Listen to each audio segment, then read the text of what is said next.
Hello, and welcome to the 5,000 people following us for this press conference to present Climate Change 2021, the Physical Science Basis, which is the Working Group 1 contribution to the IPCC's 6th Assessment Report.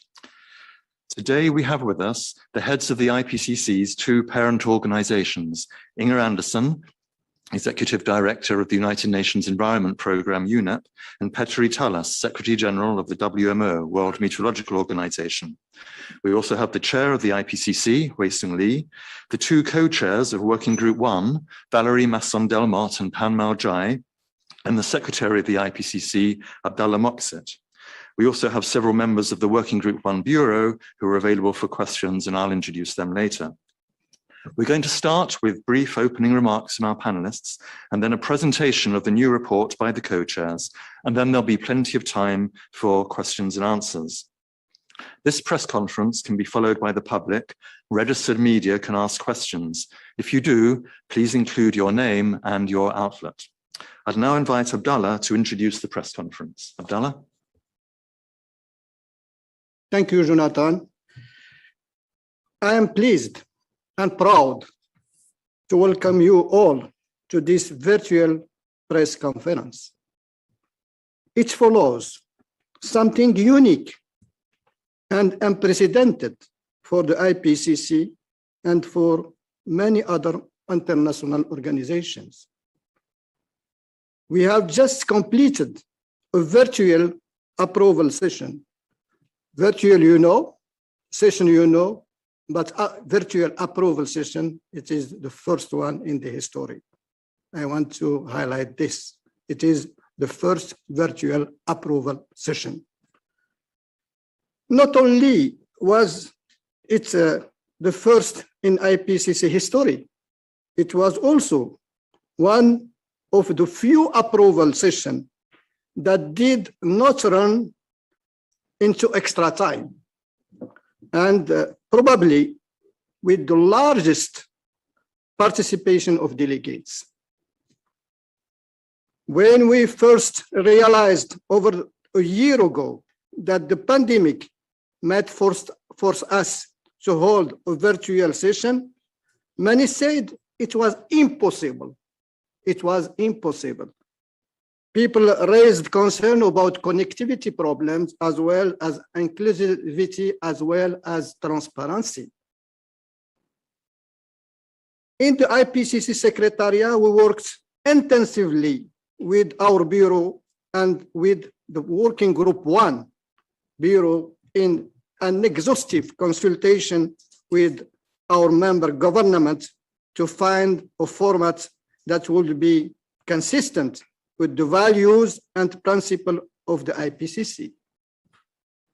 IPCC should have a neutral and policy neutral outcome. And we succeeded. I am proud to say that we succeeded. We succeeded.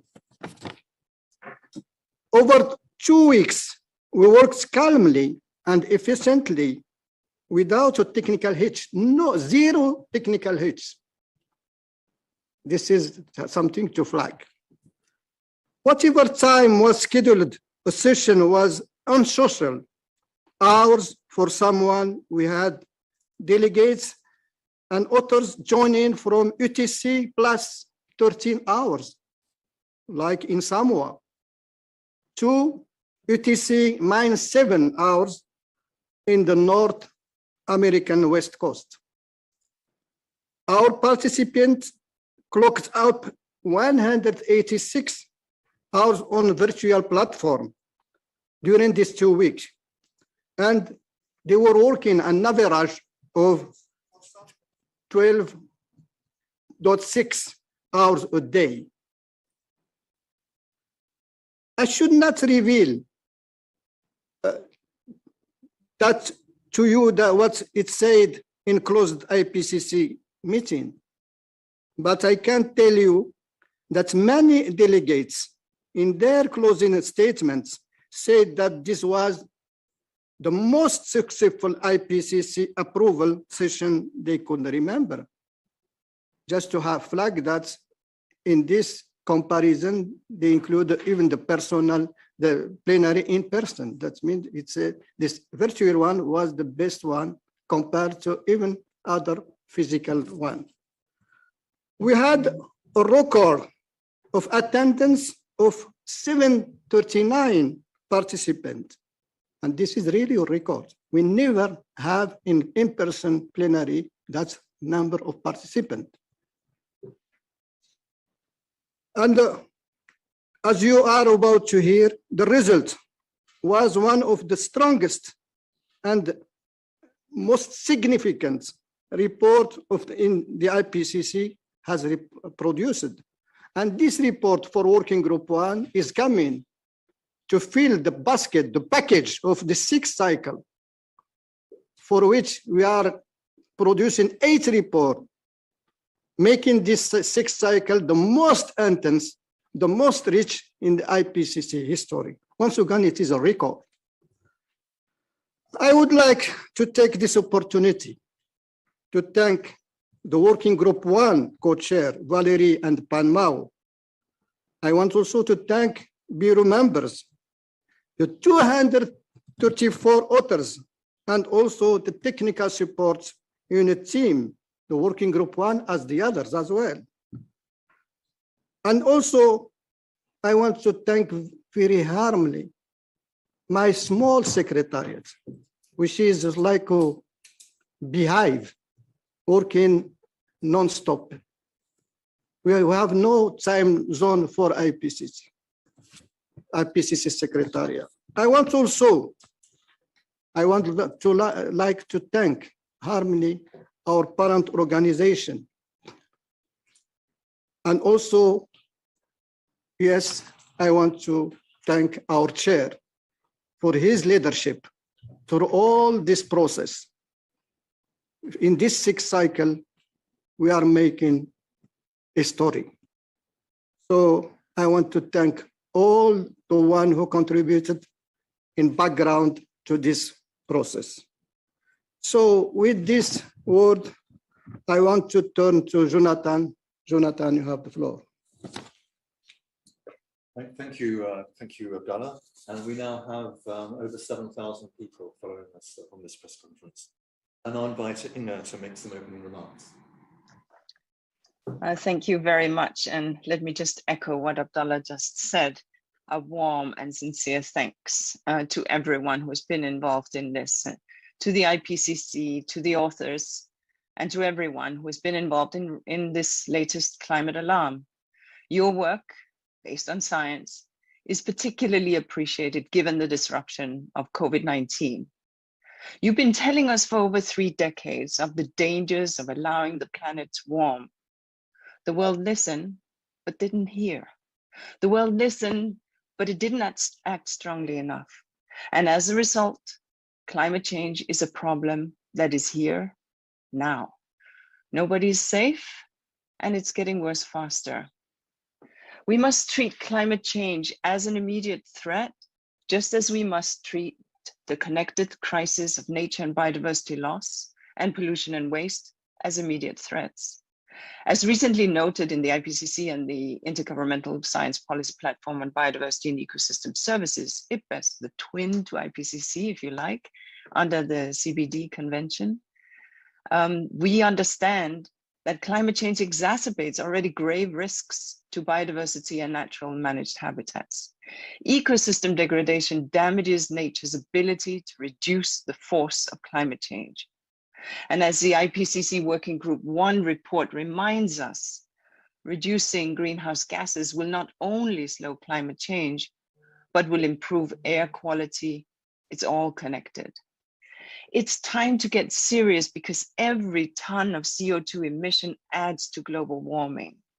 As the UNFCCC noted last week, 110 countries, just 110 out of 191 parties to the convention have submitted new or updated NDCs ahead of the next climate COP. Governments need to make their net zero plan an integral part of their Paris commitments. They must finance and support developing countries to adapt to climate change, as promised under the Paris Agreement. They must decarbonize faster. They must restore natural systems that draw down carbon, cut out methane and other greenhouse gases faster, get behind the Kigali Amendment to the Montreal Protocol to cut the climate impact of the cooling industry.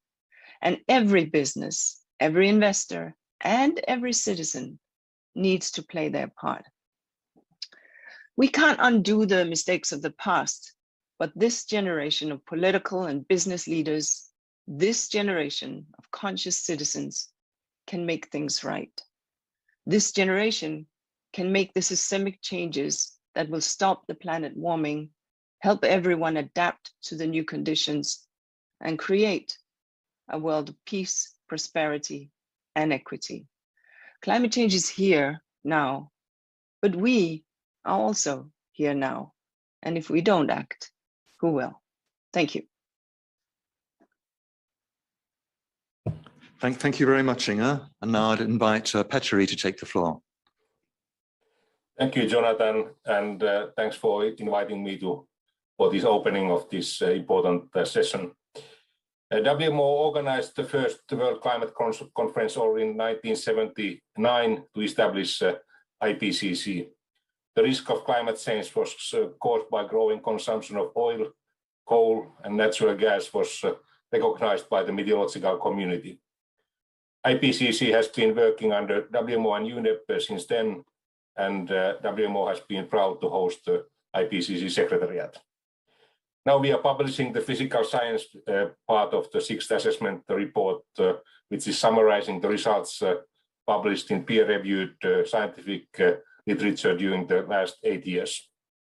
I would like to thank hundreds of authors and reviewers of this massive report, and especially I would like to thank Valerie Masson-Delmotte and Panmao Tsai, who have been leading the work and have devoted several years of their career for IPCC. You will soon hear the main findings of this report. The key messages are still the same as in the first IPCC report, which was published already in 1988.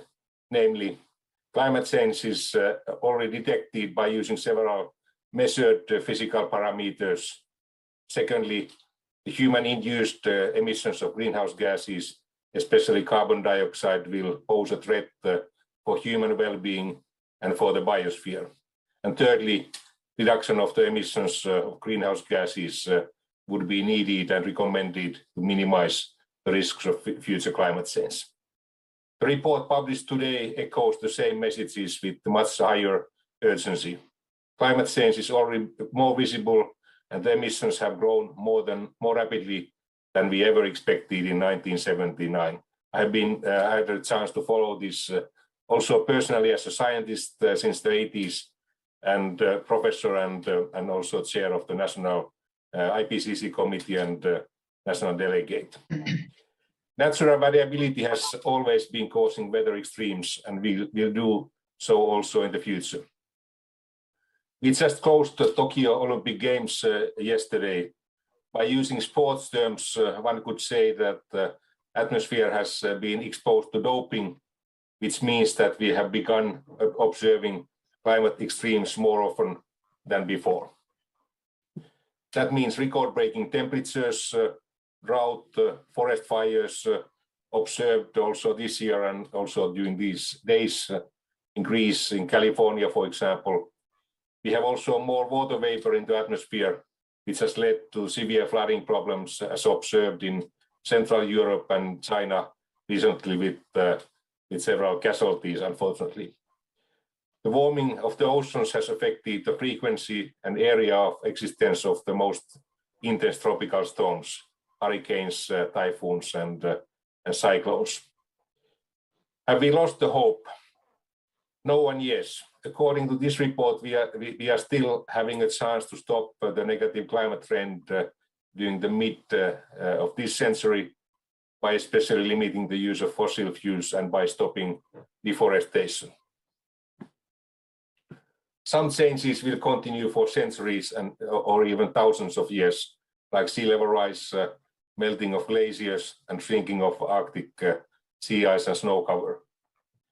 The report underlines the urgency to enhance the ambition level of climate mitigation.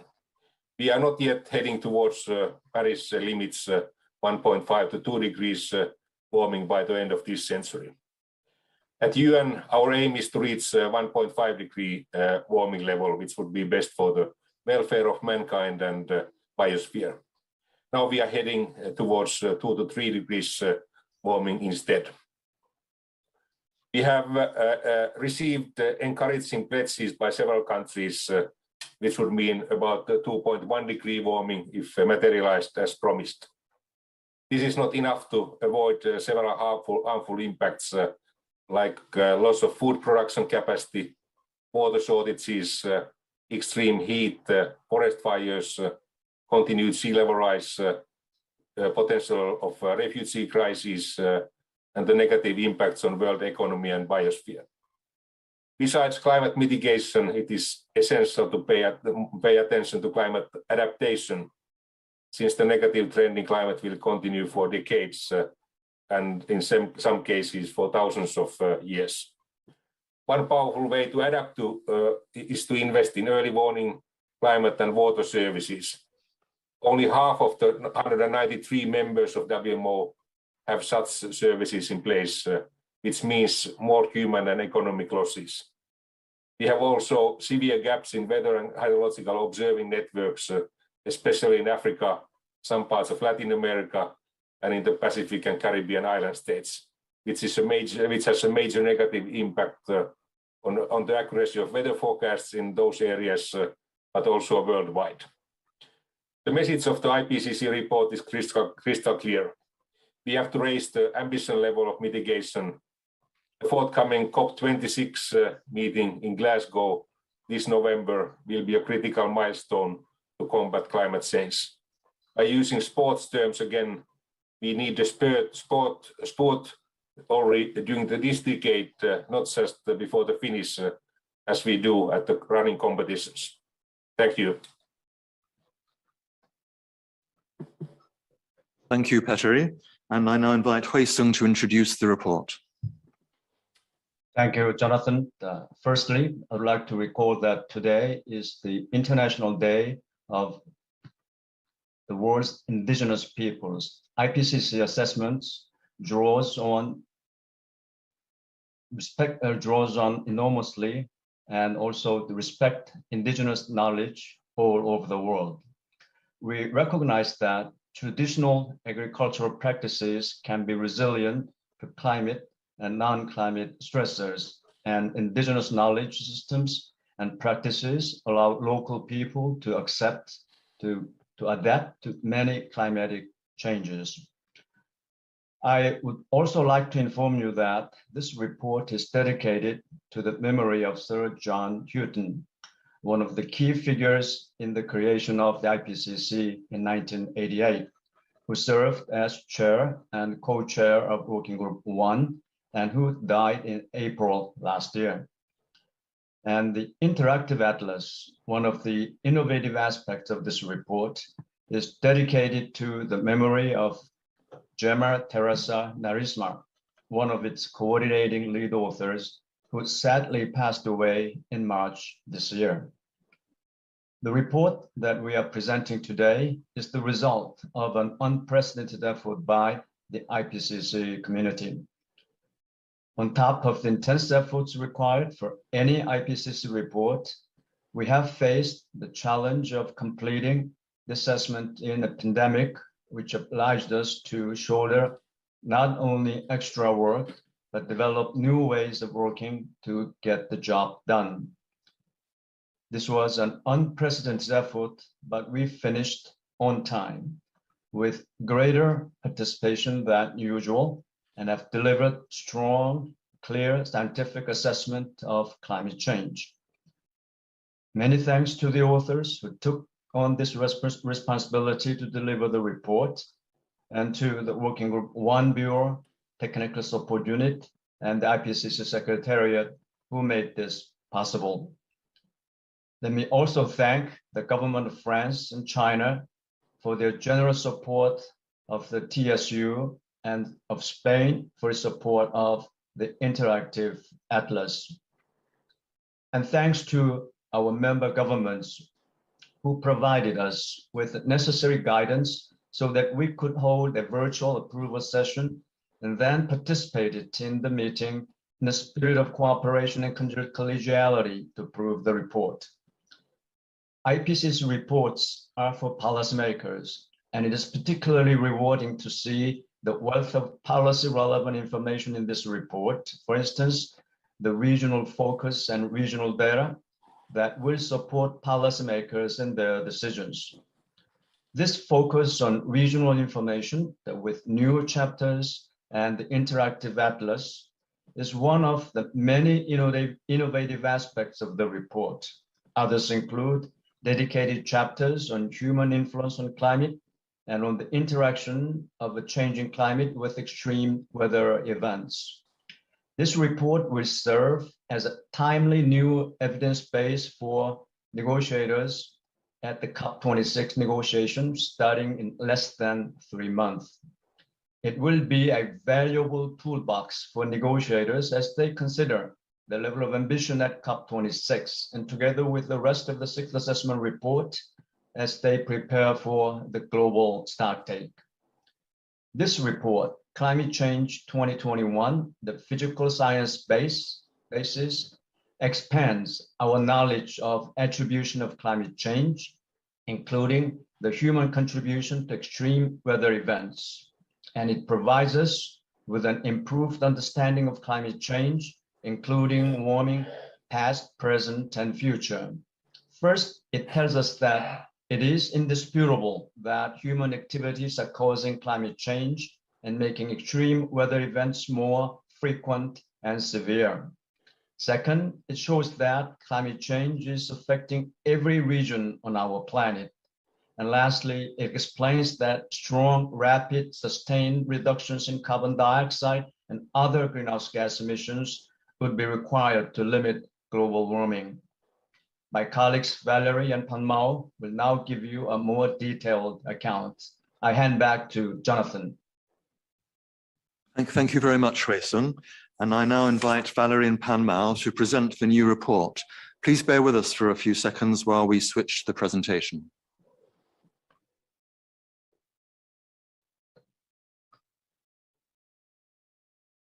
Thank you, Jonathan. Before we get on to presenting the findings of the IPCC sixth assessment report on the physical science basis of climate change, I'm proud to unveil the artwork that is featured on the cover page of the report. An artist created this piece of visual art on this front cover, having been inspired by a scientific figure in our summary for policymakers. This global view highlights one of the most important messages from this report, that climate change is already affecting every region on our planet, and every fraction of additional warming will increasingly affect every region in multiple ways.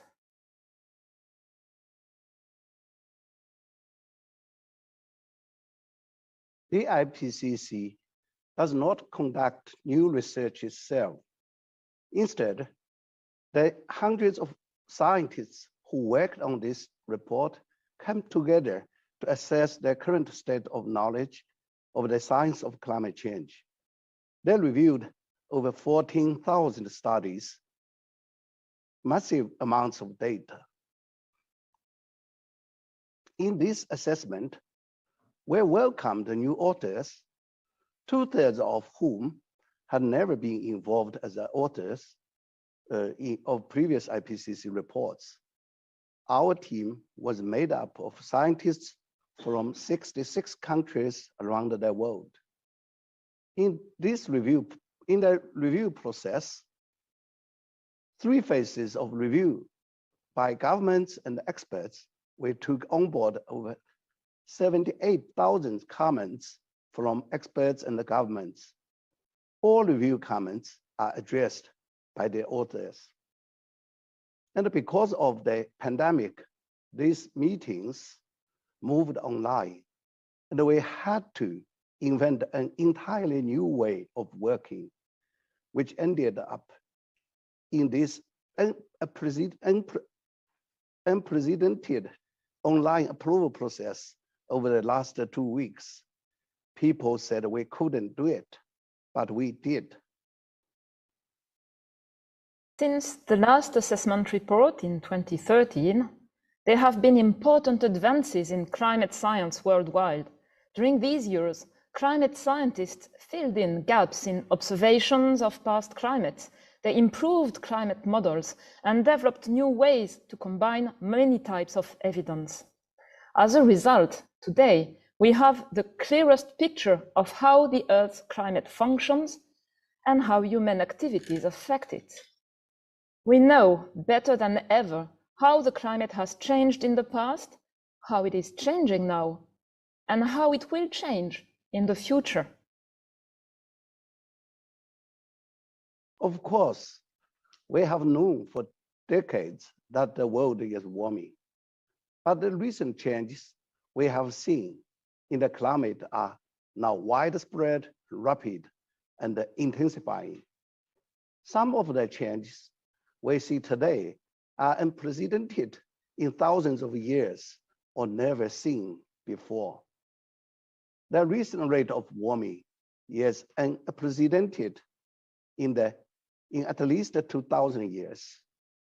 To measure how the climate is changing, we looked at a key indicator, the average temperature of the Earth's surface over a period of at least a decade compared to the average in the late 1800s. If we took at the last 10 years, the average surface temperature was 1.1 degrees Celsius warmer. In fact, each of the last 4 decades has successfully been the warmest since the late 1800s. Temperature is not only aspect that is being altered. Levels of heat-trapping gases in the atmosphere continue to increase fast. Current CO2 concentrations are the highest they've been for at least 2 million years. Over the past 100 years, sea level has risen at faster rates than it ever did in at least 3,000 years. Some Arctic sea ice area is at its lowest in at least 1,000 years. And the retreat of glaciers on global scale since 1950 is unprecedented in at least 2,000 years. The warming we have already experienced has far-reaching consequences. Climate change is contributing to increase in extreme heat, heavy precipitation event, and the drought. Since 1950s, hot extremes, including heat waves over land and the marine heat wave, have become more frequent and more intense. Heavy precipitation events have become more frequent and more intense. And we see increasing drought in some regions. These consequences to heat, rainfall, and the drought touch our whole planet, not just people, but also plants and animals, both nature and agriculture. The growing season of plants has lengthened on average in large parts of the Northern Hemisphere. Fire weather, the combination of dry, hot, and windy conditions that is conducive to wildfire is becoming more frequent in many parts of the world. Multiple changes are taking place in ocean, which is warming, acidifying, and losing oxygen, affecting ocean life and the people who depend on it. There will be further warming in the coming decades. What is clear from this report is that unless there are immediate, strong, rapid, and large-scale reductions in greenhouse gas emissions, limiting global warming to 1.5 degrees Celsius will be beyond reach. The report shows that in the next 20 years, global warming, the average temperature at the Earth's surface over a period of 20 years, is expected to reach or exceed 1.5 degrees Celsius above the late 1800s. However, if we rapidly reduce greenhouse gas emissions, if we can reach global net zero CO2 emissions around 2050, it is extremely likely that we can keep global warming well below 2 degrees.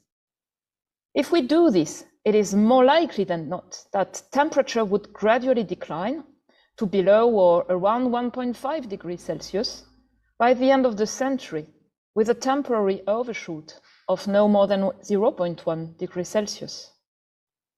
But if global greenhouse gas emissions remain around today's levels in the coming decades, we would reach 2 degrees of global warming by the middle of this century. With every additional amount of global warming, we will see greater changes in the climate. Every additional half degree of warming will cause increases in the intensity and frequency of hot extremes, heavy precipitation, and drought. At 2 degrees of global warming, heat extremes would more often reach critical tolerance thresholds for agriculture and human health. At a global scale, extreme daily rainfall events intensify by about 7% for each additional degree Celsius of global warming. As you see, future further changes depend on future human influence. Now, Panmau, let's go back to where we are today. It is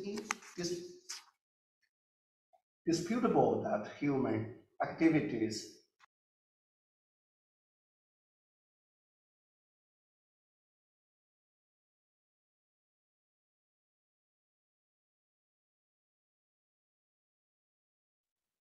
It is indisputable that human activities have caused and are causing climate change. What's new in this report is that we now have a much more advanced understanding of the connections between the emissions we release and the rise in global surface temperature and the change to weather and the climate we are seeing around the world. It is unequivocal that human influence has warmed the atmosphere, ocean, and the land. Almost all the observed warming from the late 1800s is human caused. In this report, we looked at all the atmosphere gases that affect the climate. We confirmed that human caused emissions of greenhouse gases are the main driver of global warming. And we can see clearly how much warming comes from carbon dioxide, methane, and other greenhouse gases.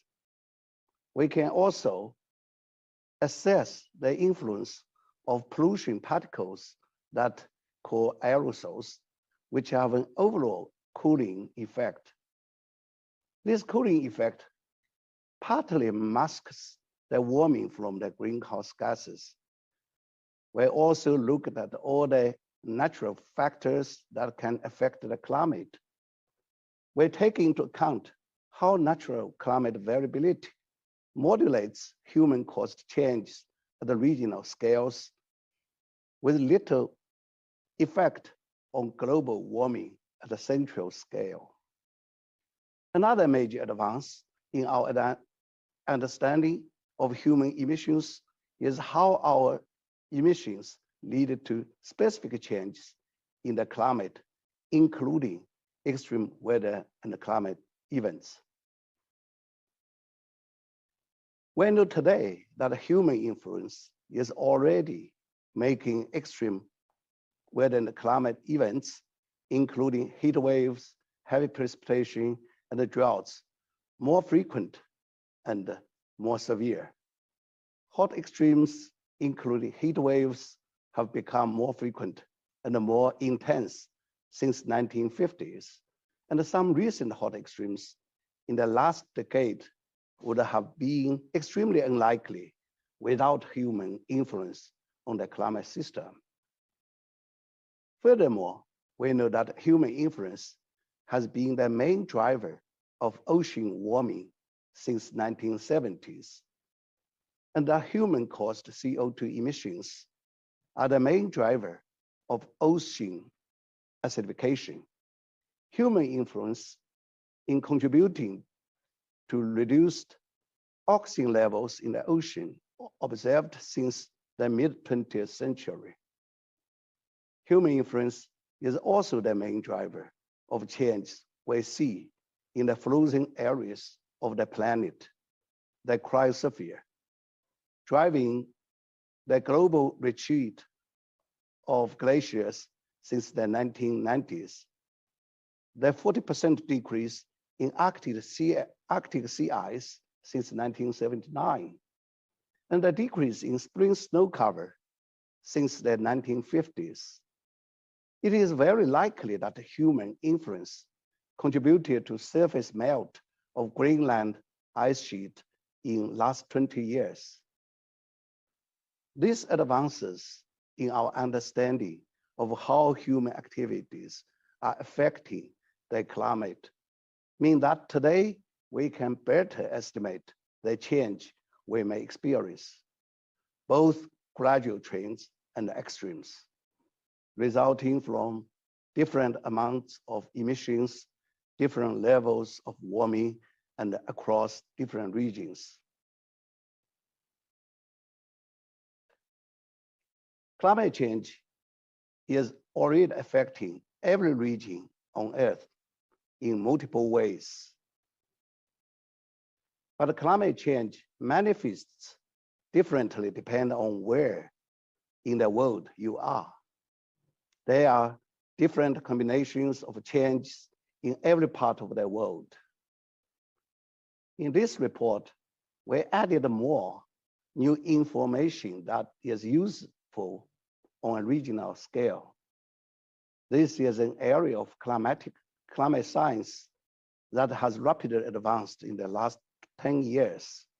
To reflect this and provide more information helpful to inform decisions related to risk management and adaptation, around a third of our report is dedicated to regional climate information. As a part of our focus on regional climate information, we also introduce a new concept of climatic impact drivers to help translate physical changes in climate, heat, cold, rain, drought, snow, wind, coastal flooding, and more into what they mean for the society and the ecosystems. We are not only looking at gradual temperature increases, but also at the specific conditions where heat goes over thresholds known to lead to severe consequences for people, agriculture, and wildlife. Many of the changes we assessed are related to the global water cycle. The water cycle means how water moves through the atmosphere, land, ocean, and the cryosphere. With warmer temperatures, the atmosphere can hold more water, and we see more and faster evaporation and heavier precipitation. The monsoon rainfalls, which are also important to so many peoples, are changing in complex ways in response to the contrasting effects of both greenhouse gases and the pollution particles, which we call aerosols. With more global warming, the global water cycle will intensify. That means both heavy rainfall at the same time as we see intensifying drying seasons and droughts. With more global warming, average annual rainfall on land is expected to increase, but that rainfall is expected to become more variable within a season and from year to year.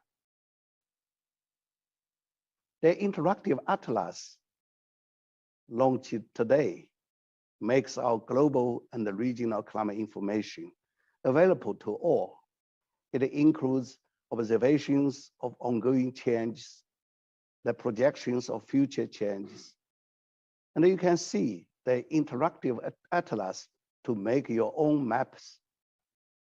You can use interactive atlas to make your own maps and analysis using the datasets we used in the report.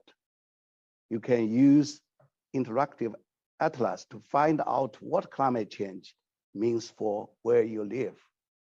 Valerie, back to you. Thank you, Panmao. Moreover, many of the changes set in motion by human-caused climate change are slow processes. These long-lasting changes, for most part, affect the planet's frozen regions, the cryosphere, and the ocean.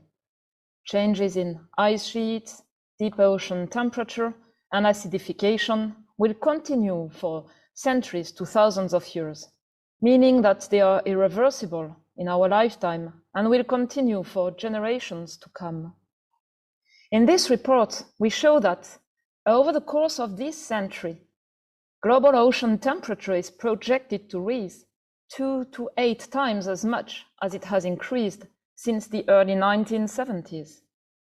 The melting of the Greenland and Antarctic ice sheets will continue for thousands of years. This means that sea level will keep rising. Coming back to today, the rate of sea level rise keeps increasing, and the rate of ice sheet loss has increased by a factor of 4 in the past 30 years. The good news is that these irreversible changes can be slowed down with rapid, strong, and sustained reductions in emissions. And other changes can be stopped if greenhouse gas emissions are deeply reduced. For example, retreating glaciers and Arctic sea ice will continue to decline for at least several decades. But these changes could be slowed and stopped if emissions are reduced.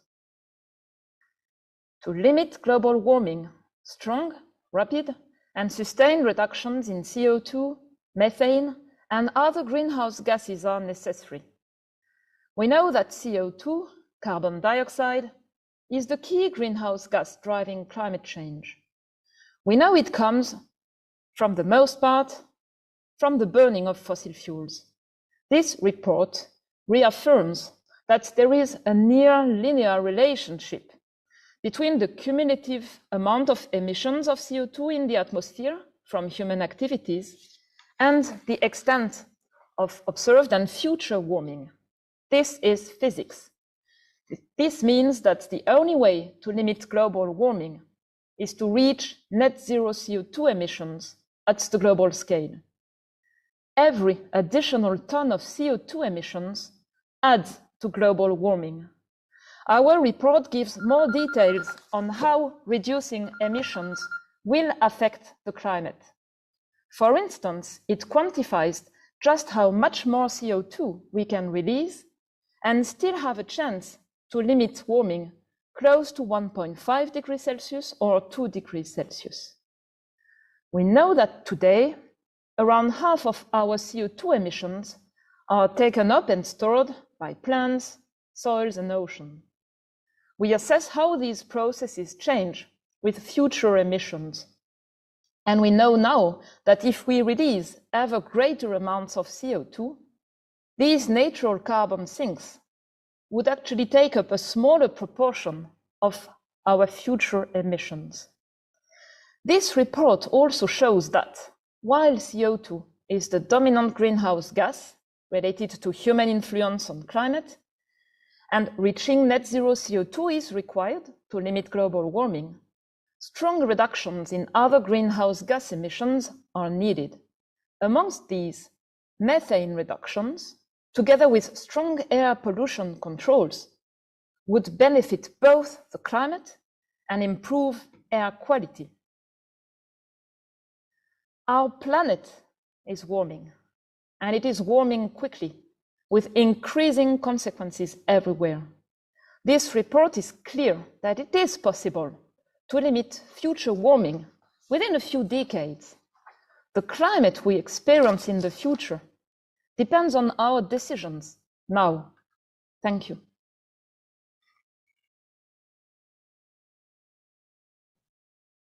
Thank you very much, Valerie and Panmal. We're now ready to take questions from registered media.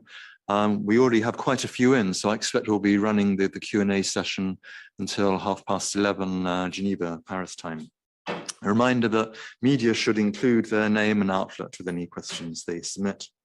Besides the panelists who have already spoken, we have several members of the Working Group 1 Bureau who are available to respond to questions too. They are Jan Fuglesvet, Carolina Vera, Irfan Tariq, Fatima Driwesh, Edwin Aldrian, and Greg Flatto. So I'll go to the first question now, which is from Toshiya Kaba of the Tokyo Shimbun newspaper, who's asking about the effect of the coronavirus pandemic on climate change.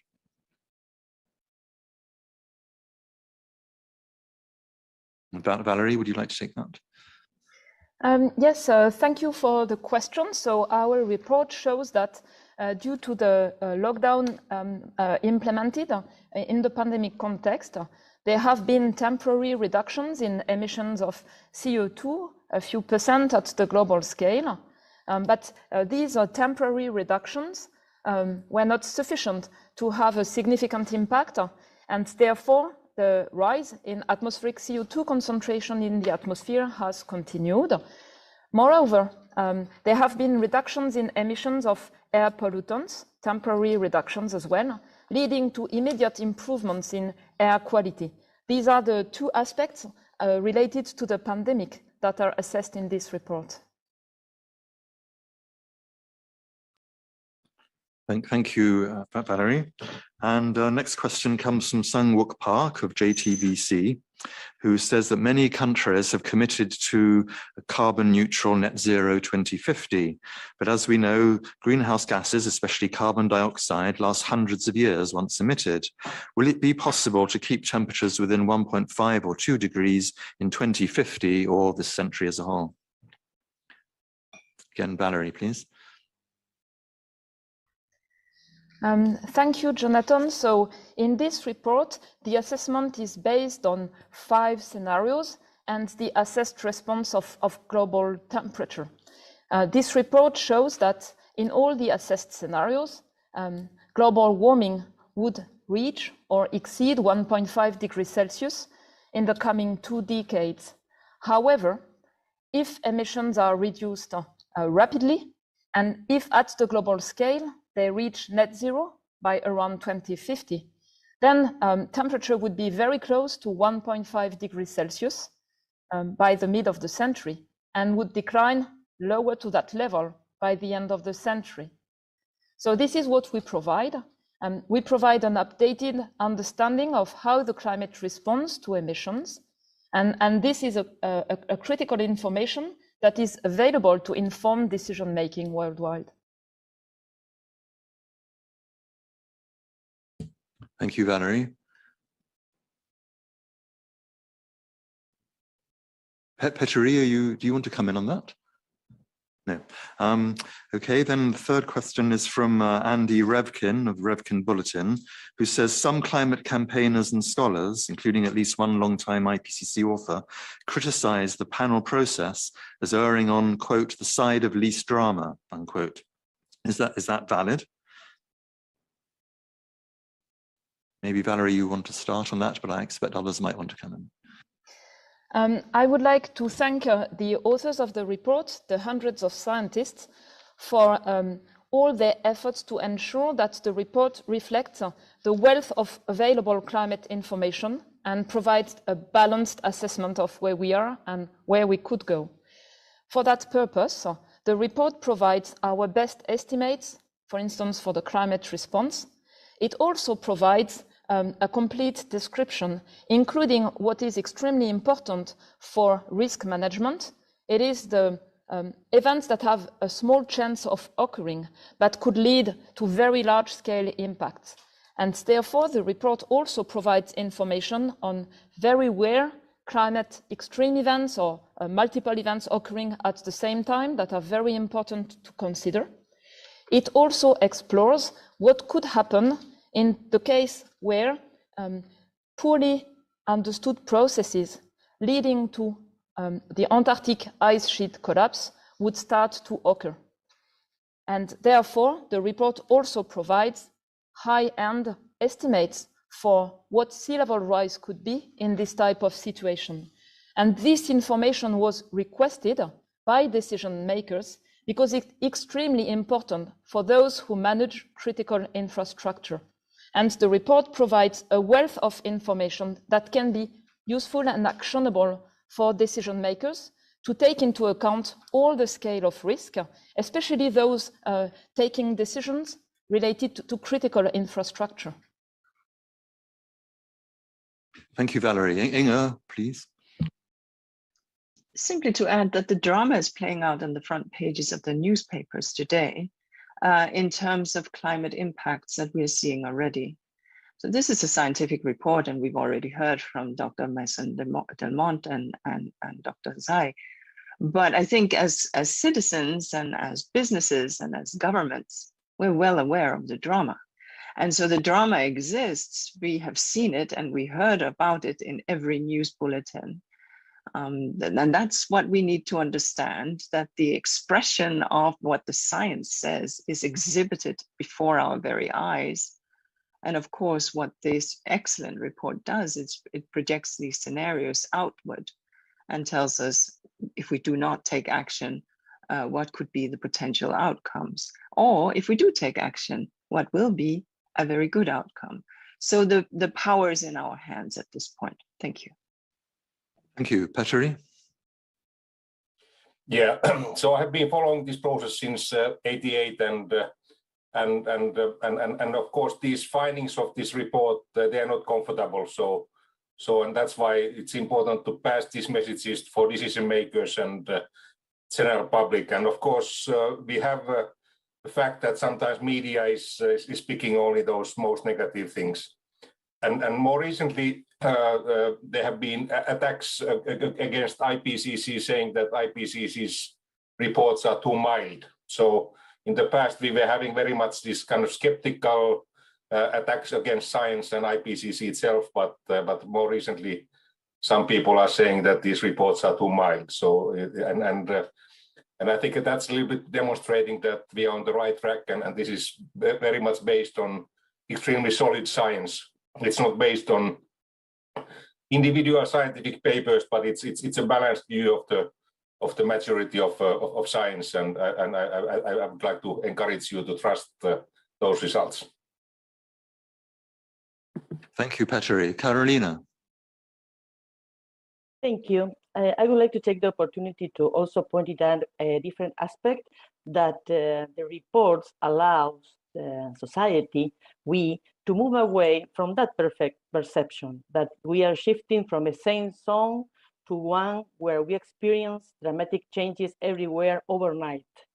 The report clearly shows that we are living the consequences already of climate change everywhere, but furthermore, that we will experience further and concurrent and multiple changes that increase with every additional bit of warming. We should be prepared for that. Thank you. Thank you, Carolina. Okay, next question from John Cannon of Monga Bay. The authors say the ocean and land carbon sinks aren't likely to be as effective at slowing carbon dioxide accumulation. Is that just to do with the proportion of carbon they can pull out of the atmosphere, or might it be due to changes in oceans and tropical rainforests affecting how they take up carbon?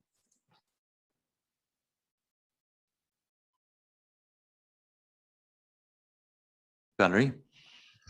Thank you. So in this report, we explore the response of the ocean and land carbon sinks to the effects of different scenarios of human greenhouse gas emissions, especially the role of CO2. And a major finding is that today the ocean and land sinks give us a huge service by storing around 56% of the 40 billion tons CO2 we emit in the atmosphere every year. And a novel finding is that their relative efficiency at absorbing a fraction of our emissions would reduce if we emit higher and higher amounts of CO2 in the atmosphere. The report also looks at how they would react if we stabilize and reduce, get to net zero or net negative CO2 emissions. So this is taken into account in the assessment, for instance, of the remaining carbon budgets related to stabilizing warming at specific levels. Thank you. And a question from Holly Chick of the South China Morning Post. What role does China play in combating climate change as the world's largest greenhouse gas emitter? And yeah, that's the first question from her. Pan Mao, could you take that one, please? Thank you, Jonathan. And since IPCC is assessing, not in a position to assess climate change or actions for individual member countries, and way more focus on global and regional perspective. And for Working Group 1, we also more focus on physical science. However, in this assessment report, we paid much attention on the regional information. As I already reported, about 1/3 of information is for the regional one. So for the region of China, that's part of East Asia. East Asia, we see a lot of extreme events happening. The heat wave have increased and also project to continue in the future. And the daily precipitation extremes increased over the many parts of the region. And also we see intensifying and a strong influence of the tropical cyclones. And the drought has become more frequent and more severe in several parts of the area. And I think so a lot of regional information help us into this time to address the impacts. That's it. Thank you. Thank you, Pan Mao. And Inga, please. Merely to add that the G20 countries bear a special responsibility. Together, they are nearly responsible for around 80% of all global emissions when we take out land-based sources, and accordingly, therefore, have a unique opportunity to really help in reducing CO2 and greenhouse gas emissions. This is based on UNEP's emissions gap report, which we issue every year around COP. And so simply to say that the G7 and the G20, and that includes in the latter, obviously China, but includes another 19 countries, bear a special responsibility. And we certainly urge them in their upcoming Heads of State Summit to live up to the facts that are on the table right now and to submit ambitious NDCs. Thank you. Thank you, Inga. Okay, a question from Kiyoshi Ando of Nikkei. It seems impossible to limit the temperature rise to below or equal to 1.5 degrees unless we follow scenario SSP1 1.9. For many countries, that hurdle is too high, and this could make them just forget about the Paris Agreement. How could you avoid such risks?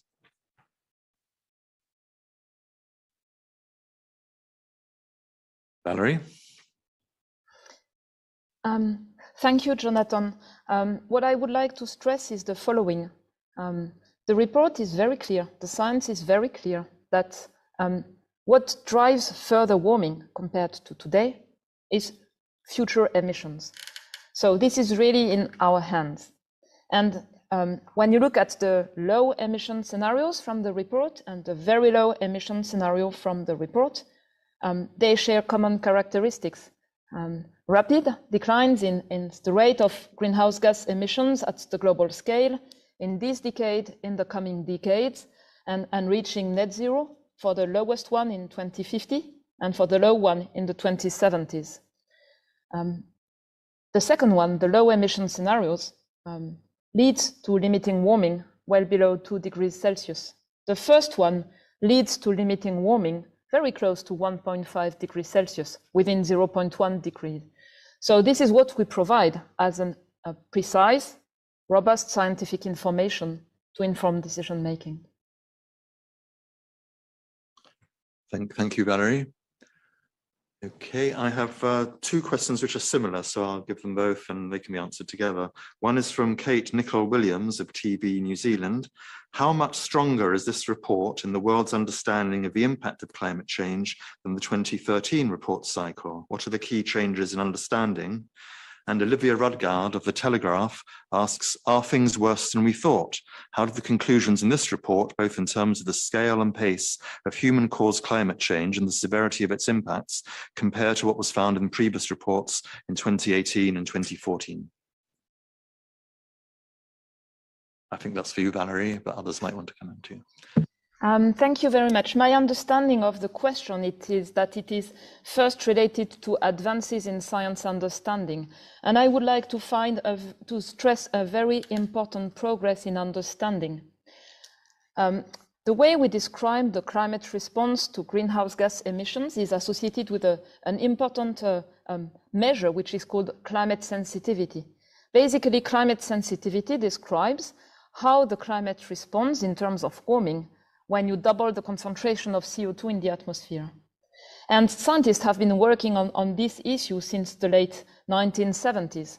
And the range associated with the response of the climate system was about the same since the 1970s. But recently, thanks to important scientific advances, especially the understanding of feedbacks and especially crowd feedbacks, the range of climate sensitivity has been reduced. Therefore, we had a much more accurate understanding of the response of the global climate to emissions. And this is a major advance that is reflected in this report. It is one of the many examples, in fact, of scientific progress. You can find in our technical summary a 2-page summary of the major scientific advances compared to past IPCC reports. And regarding the second part of the question, we've known for a long time that with more emissions, climate would continue to change. And this report confirms with more robust findings that, for instance, a higher rate of greenhouse gas emissions leads to a higher rate of warming, and that this leads to an increase in the intensity and frequency of extremes. I would like to flag that on these aspects, we have a much clearer picture of the regional consequences that in fact scale with the level of global warming. And this is clearly reflected in our interactive atlas, which brings together information from global climate models that have advanced with higher resolution, and also regional climate models that are important to provide finer information at regional scales. And this is also a major advance. Jonathan, can I add? Yes, please, Penel. Yeah, I think, we also have several aspects very important. One is, say, we assessed, we find that recent climate changes are now widespread, rapid, and intensifying. Even some of the changes we see today are unprecedented in thousands of years. I think that's very strong. Another is about human contribution, which says it is unequivocal that human influence has warmed the atmosphere, land, and the ocean. That means something like the human activity is influence not only temperature, but the whole climate system.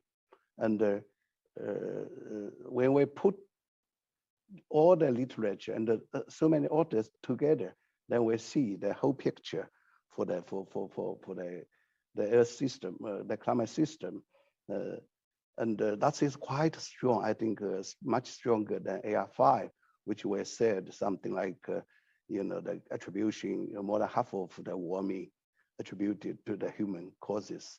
I think that's another advances. And also we see climate change is already affecting all the regions on Earth in multiple ways. I think that's also something like influence everybody. We live in the Earth, and also they report clearly state that it is possible to limit future warming within a few decades. So that's my addition. Thank you. Thank you, Panmel. Fatima? Yeah, one thing I would like to highlight also is furthermore to the regional information, more regional information we have in this report.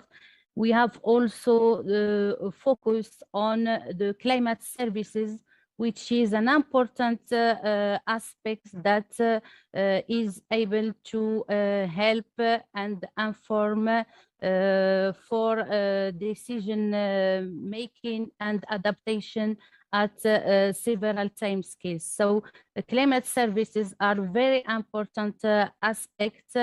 They are able to, as I have said, to help for adaptation, for risk reduction, and even for evaluating the effect of mitigation on extremes and on weather and climate extremes. And I think this is an important aspect in this report. Thank you. Thank you, Fatima. Carolina? Thank you. I would like also to describe a short important contribution that I think this report has, that is the quantification of the projected changes in extremes. For example, one of the conclusions, the projected changes in extremes are larger in frequency and intensity, but it also provides quantitative information about how the frequency and intensity change, let's say for a 10-year event of hot temperature extreme that in the pre-industrial period occur once in 10 years, the projection shows that will likely occur, for example, 5 and even 6 times more in the 2-degree world. And another important example for decision making, heavy precipitation events over land, like those that occurred 10 years with a recurrency, of 10 years, now in a 2-degree future global warming level, will likely occur almost 2 times more frequent. Thank you. Thank you, Carolina. Okay, one from Marie-Noëlle Bertrand. This 6th report is easier to read and understand than the preceding ones, more pedagogic, concrete, and regionally illustrated. Is this for people to understand it better or for the politicians to finally understand?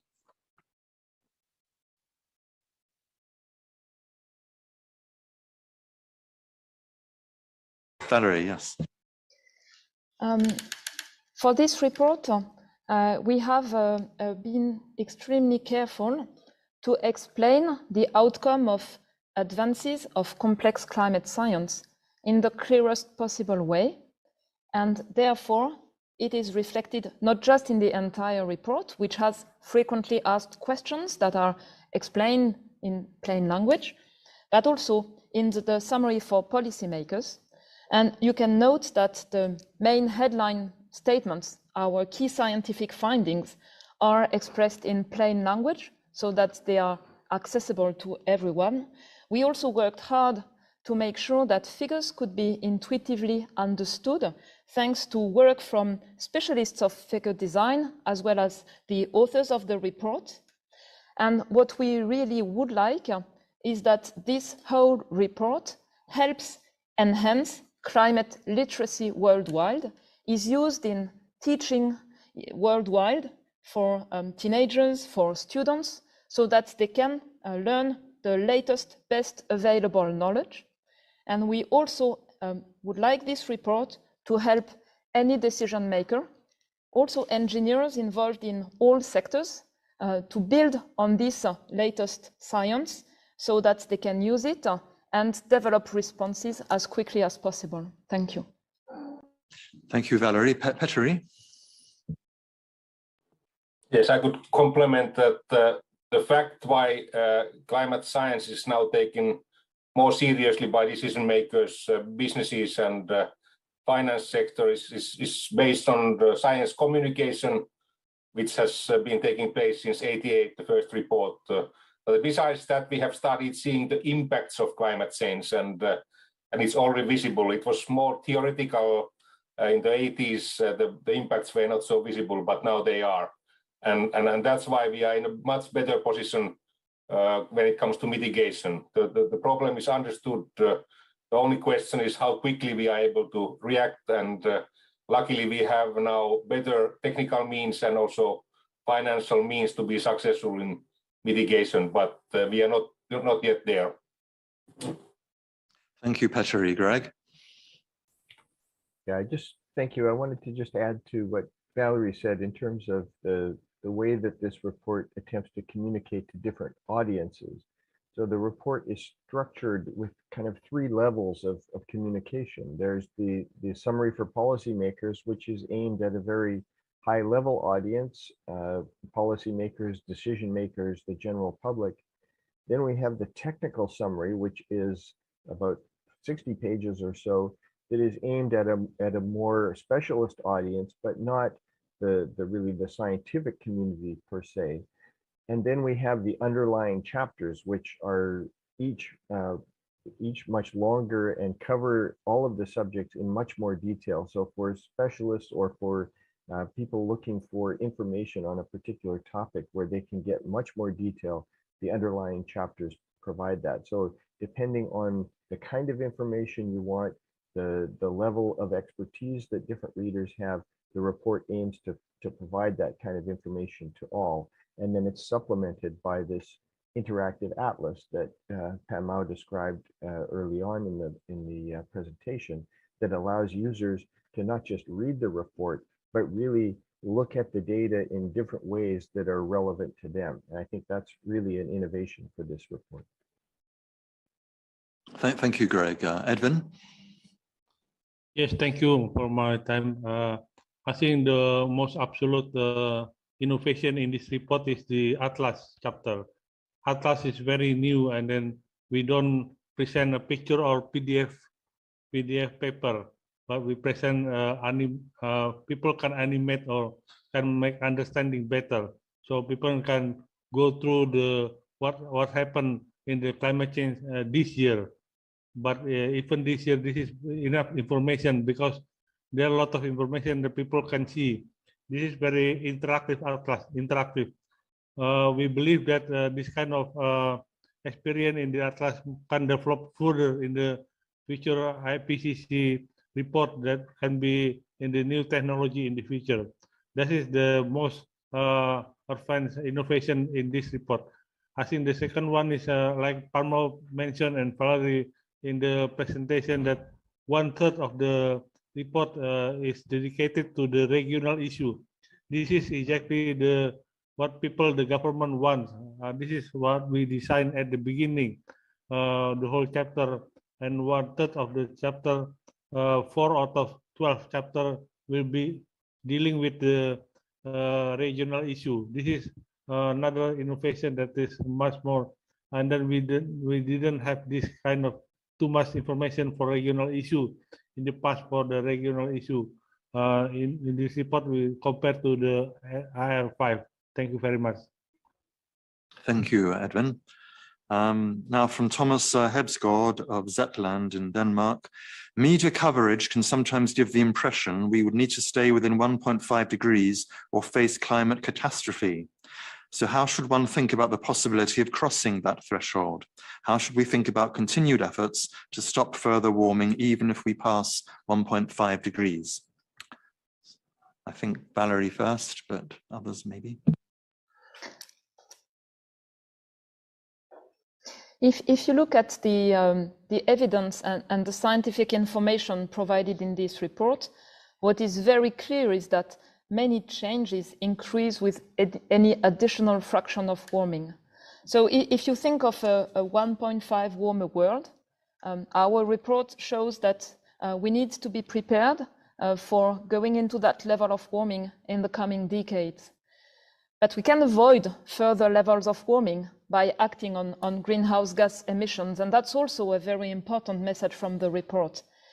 When you look at regional information, when you look at how the climate system operates, there's no a single line, where before that you avoid change and after that you have a very fast change. What we show in this report is that with any increment of further warming, you have further trends in temperature, precipitation in every region, further melt of glaciers, of Arctic sea ice, further increase in the frequency and intensity of extreme events. And this is the information we provide to decision makers so that they carefully consider the choices that they would like to make regarding climate change. Thank you. Jan, please. Yes, let me also point to the separate chapter we have in this report on short-lived climate forces. And these chapters address pollutants, aerosols, together with climate or greenhouse gases. And that gives a holistic view on the two issues, climate change and air quality. So that is, I would say, something new in this report. And we hope that it can be of use for the policymakers to see these issues together. Thank you. Thanks, Jan. Okay, from Sonia Sanchez of Ara newspaper in Barcelona. Extreme events that now happen once every 10 years or every 50 years will be more frequent. Is it possible to put the recent floods in Germany in one of these two categories, and the heat wave in Eastern Mediterranean that's causing fires? Is it one of these events? How much more frequently will they happen?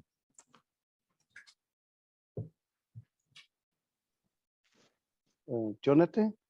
Yes, Pano. I can take first, say, in our report, we clearly stated that human-induced climate change is already affecting many extreme weather and climate events. So in every regions across the world, the evidence are observed, that change seen, such as heat waves, heavy precipitation, drought.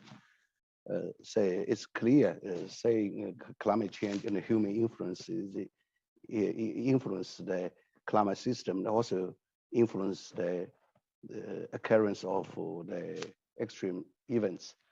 However, for recent events, we have not assessed, because IPCC assessment is based on literature, and our cutoff data is January the 31st for the published paper. So in that aspect, the recent events, although they may have a clear connection to the climate change background, but we have not assessed. So we cannot very clearly say which individual event is, how much contribute to the climate change.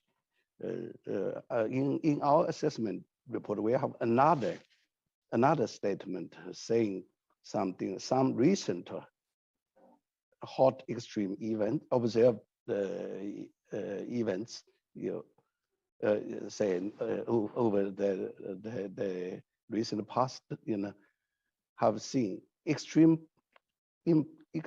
unlikely to occur without human influence on the climate system.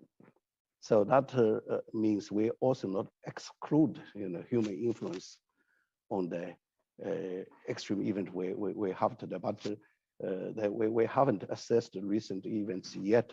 I think maybe in AR7 we can look at further and make it more clearly. Thank you. Thank you, Pamela. Valerie? Yes, thank you, Jonathan. The report is very clear that with further warming in the coming years, we expect to see new extremes that are unprecedented in magnitude, frequency, timing, or in regions that have never encountered those types of extremes. And I think an important aspect that is shared by all the authors of this report, all the scientists, is that, for decision-making worldwide, many people just look backwards.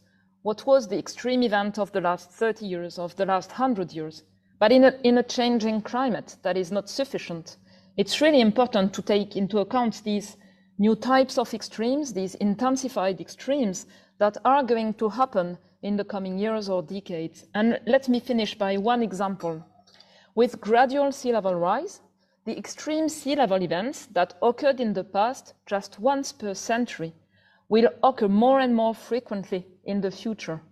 For most coastal places worldwide, those that occurred only once per century in the past are expected to occur once to twice per 10 years by mid-century.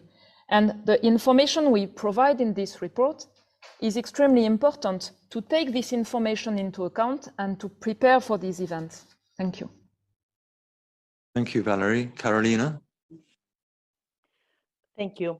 I would like to complement saying that while it is difficult to identify the exact causes of a particular extreme event, there is relatively new science of event attribution that is increasing and is able to quantify the role of climate change, altering the probability and magnitude of some types of weather and climate extremes.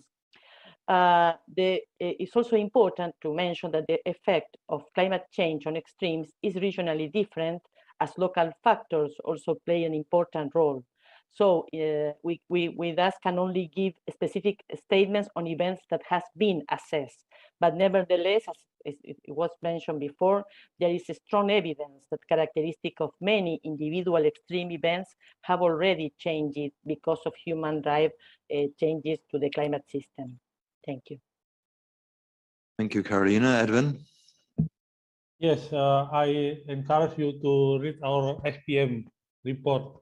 There is a terminology, we call it low likelihood, high impact event. That is our terminology, low likelihood, high impact event. This is part of the SPM. We dealing and discuss very much about this, and we give some example of what kind of event this is, like low likelihood and high impact event. Thank you very much. Thank you, Edwin.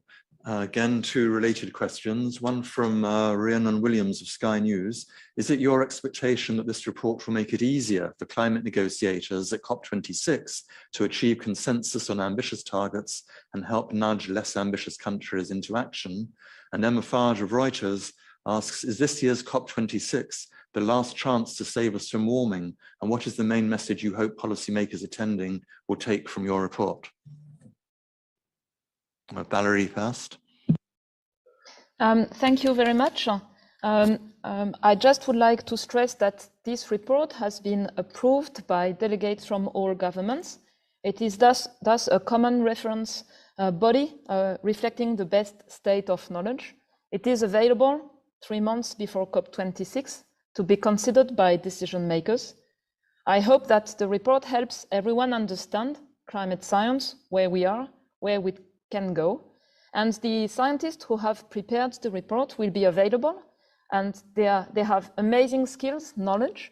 They are from all regions of the world, and I would like to invite them to be considered as the best ambassadors for the report, to exchange with regional, national policymakers, so that this knowledge is shared and is used. And the scientists who have prepared the report will be also available to present it at COP26. Yeah, thank you, Valerie. Well, we still have dozens of questions. Oh, sorry, Inga wanted to come in there, sorry. Merely to say that, let me turn on my camera here. Merely to say that therefore, based on the science and based on the data that is now available, it behooves every political figure and every decision maker, be it in the company, be it in local government, in city government, or indeed in national government, to look at their climate actions, to look at their emissions reductions, to assess how they can be a contributor, and to report that into the conversations that is going to be happening at COP26. For governments, obviously through the NDCs, but for others, including companies, to set up a science-based targets against which they can measure their own performance, and to ensure that business as usual does not become the continuation. So COP26 is very critical. Obviously, the scientist does not tell the politicians what to do, but they provide the very basis for people to have an understanding. And I would encourage that all recall that as citizens, we have a role too in requesting and ensuring that our governments are aware of that science. Let me stop here. Thank you. Thank you, Inga. Fatima, please.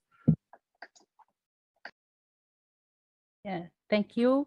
And on the messages from the reports, I would like to recall one of the most important results is that with every additional increment of global warming, changes in extremes continue to become larger. And with more, to become larger, and this may be linked to both adaptation and mitigation requests. Thank you. Thank you, Fatima. Well, we've only got a couple of minutes to go, but maybe we can squeeze in one or two more questions. So from Seth Borenstein of the AP, which of the 5 emission scenarios would you say the path humanity is now on? And is it a notable accomplishment that for the first time, humanity is not on the worst case 8.5 scenario? Someone wanted to come in on that last question. So do you want to do that first?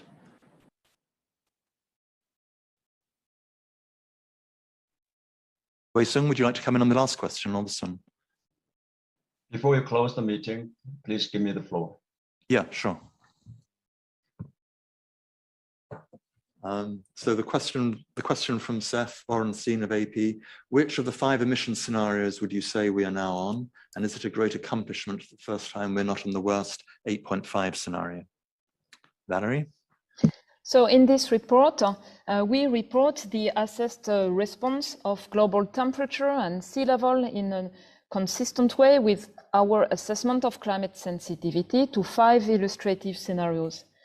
It is not the mandate of physical climate scientists to assess the plausibility or the feasibility of scenarios per se.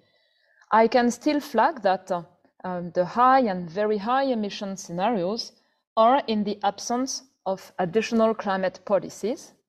I can also flag that in the 1.5 special report in 2018, it was shown that the pledges from governments in 2015 would lead to global greenhouse gas emissions stagnating at a level close to today until 2030, which would more look like the illustrative intermediate scenario that we are using.